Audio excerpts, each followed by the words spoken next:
Primary TET interview process 2025 বা primary TET teacher recruitment process 2025-এর application গ্রহণ করা শুরু হয়েছে। এবং যখন এর ইন্ডিকেটিভ নোটিফিকেশানটা এসেছিল সেই সময় যারা 17 এবং 22-এর যুক্ত প্রশ্নভুল মামলার সঙ্গে যুক্ত ছিলেন তারা কিন্তু বারবার বলছিলেন যে এই যে প্রশ্নভুল মামলা সেটার রায় না আসার আগে যেহেতু ফর্ম এন্ট্রি শুরু হয়ে যায়, সেক্ষেত্রে যদি পরবর্তী ক্ষেত্রে রায় কীরকম আসে তার উপর নির্ভর করতে তারা কিন্তু ইন্টারভিউ থেকে বঞ্চিত হবেন। সেই জায়গায় আজকে ইম্পর্টেন্টভাবে বিসিত বাসুর যে বেঞ্চ, ডিভিশন বেঞ্চ, সেখান থেকে ইম্পর্টেন্ট একটি রায় এসছে এই প্রশ্নভুল মামলার সাথে সাথে।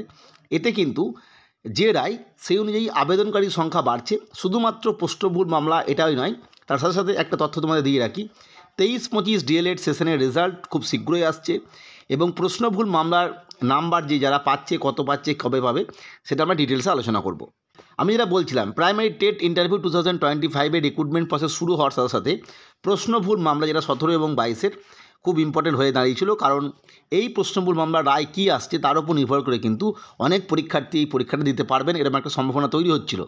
সেই জন্য আজকে যে ইন্টারিম একটা রায় এসেছে সেটা হচ্ছে এরকমই যে এই যে প্রশ্নভুল মামলা তার রিপোর্ট নির্দিষ্ট যে কমিটি তারা তৈরি করে দেওয়া হয়েছিল তারা জমা দিয়ে দিয়েছে এবং সেখানে কিন্তু যে তথ্যটা মাননীয় বিশেষ বসু বলেছেন যে প্রত্যেকেই নাম্বারটা পাবেন। অর্থাৎ যে প্রশ্নভুল মামলা, যে প্রশ্নগুলোকে নিয়ে মামলা, সেগুলোর মধ্যে যেগুলোকে ঠিক বলে গণ্য হবে, কতগুলো হবে, কোন কোন প্রশ্ন কত নম্বর পাবে, সেগুলো কিন্তু পরবর্তী ক্ষেত্রে জানানো যাবে। অর্থাৎ আগামী সোমবারে জানা যাবে কারা নাম্বার পাচ্ছে, অর্থাৎ কত নাম্বার পাচ্ছে, কোন কোন প্রশ্ন ঠিক হচ্ছে, এই সমস্ত বিষয়। অর্থাৎ আজকে যেটা বিষয় বোঝা গেল যে যারা মামলা করেছিলেন তারাও এই বাড়তি নাম্বারটা পাচ্ছেন যদি তারা ঠিক করে থাকেন সেইগুলো আর কি, এবং যারা করেননি কিন্তু এই প্রশ্নগুলোর উত্তরটা ওইটা করেছেন যেটা বিশেষজ্ঞ কমিটি বলেছে, তারা কিন্তু নাম্বারটা পাবে। অর্থাৎ এই ক্ষেত্রে একটা বিষয়, টেট ইন্টারভিউয়ের যে সংখ্যা সেটা কিন্তু একটু বেড়ে গেল, এটা একটা বিষয়। সবাই নাম্বার পাবে এটা আমি আলোচনা করলাম, এবং কত নাম্বার পাবে বা কোন প্রশ্নে বা কিভাবে নম্বর যোগ হবে সেটা সোমবার জানানো যাবে। এবং পর্ষদ এই বিষয়ে সরাসরি সোমবারে কোর্টে রিপোর্ট দেবে যে এই নিয়ে কি তারা কী ভাবছে বা কীভাবে এই প্রশ্নগুলোকে তারা নাম্বারটা দেবে। এটা গেল বিষয়, বা যারা নাম্বার পাচ্ছে তাদের নাম্বারটা কীভাবে যোগ হবে, নতুন করে রেজাল্ট যে বার করতে হবে সেই বিষয়টা।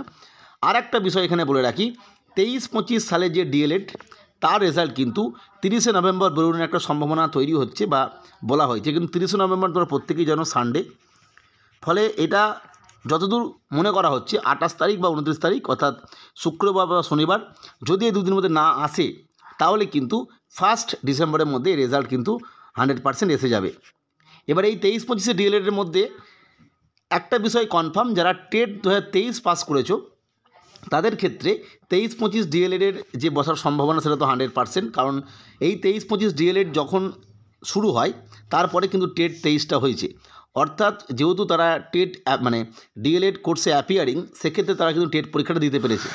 এরপর যারা আগের টেট পাস এবং 23-25 সালের ডিএলএড তাদের ক্ষেত্রে নিয়ে একটা বিতর্ক তৈরি হচ্ছে, আলাদা ব্যাপার। মূলত 23-25 ডিএলএড এবং টেট 23 পাস যারা, তারা কিন্তু 100% বসতে পারছো। বাকিদের ক্ষেত্রে এই মুহূর্তে একটা বিতর্কিত বিষয়, যাই হোক সেটা পরবর্তী বিষয় কী হয় না হয় দেখার কথা। মূলত যেটা বুঝলাম যে কিছু সংখ্যক স্টুডেন্ট 23-25 ডিএলএড থেকে আসছে এবং কিছু সংখ্যক স্টুডেন্ট যারা প্রশ্নভুল মামলার সঙ্গে যুক্ত বা যুক্ত নয়, যাদের নাম্বার ভাবছে, তারা কিন্তু এই টেট ইন্টারভিউতে অংশগ্রহণ করছে।